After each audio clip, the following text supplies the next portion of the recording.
Okay, here comes part 2 of your road trip project.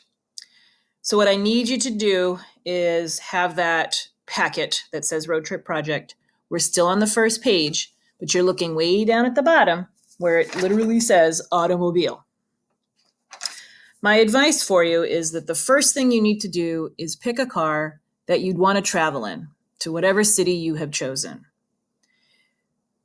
You need to pick the car first because on the next page, there's some information that's going to be based on the car. So if you're not sure about cars or you have no idea, then I would say to make this simple as possible, look outside, look to see what car you've got in your driveway, ask your parents what kind of car they drive, and maybe just pick something that your family travels in on a regular basis. That way you can narrow down your search and get started on the second part. What I did was just choose a 2020 Jeep Cherokee. So at this point, hopefully you've decided on the car. You're going to write down the year, the make, which is the manufacturer or the company that makes your car, and then the model. So again, for me, it was a 2020 Jeep Cherokee.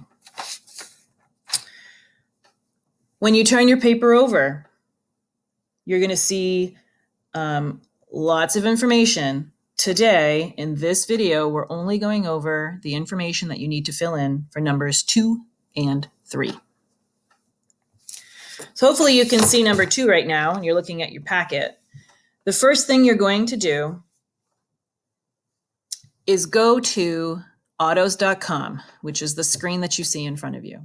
You don't have to type in exactly what you see on that sheet. If you literally just type in autos.com, this is the site that's going to come up. If I go back a few pages, I'll show you exactly what that looks like. So this is the page that will pop up for you. As you can see, I went here, I did Jeep, I selected the model, which is the Cherokee, and the year was 2020. So I'm just going to go forward a couple of screens because I was picky about which trim I wanted. You don't have to be picky. That's just me. Okay. For number 2, they're asking you how many gallons per miles your automobile gets. We also call that gas mileage.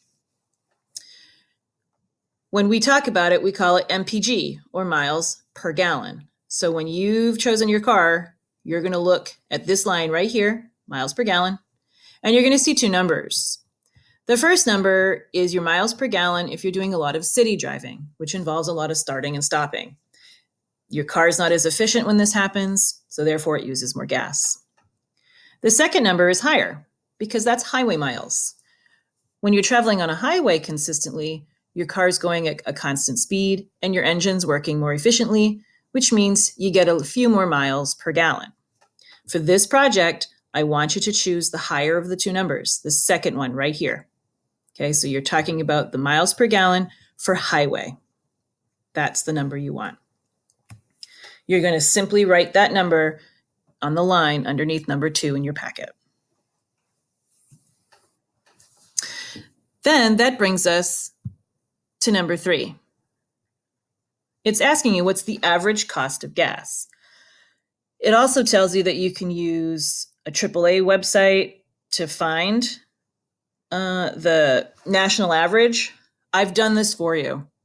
So as of March 20th, the national average cost of gas is $2.17. For number 3, everybody's writing the same number, $2.17.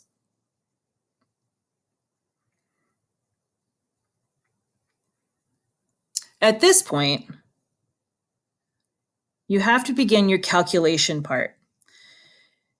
I put a picture of what my sheet looks like based on my numbers. Pay particular attention to what's in red because those numbers are dependent upon my vehicle, not yours. I would definitely tell you to use that picture as a reference. And of course, if you have any questions, feel free to ask your parents. They know about this stuff. And you can always email me or just post the question on the stream. So that way, if any other kids have the same question, they can be seeing the solution or the answer to it all at once. Good luck.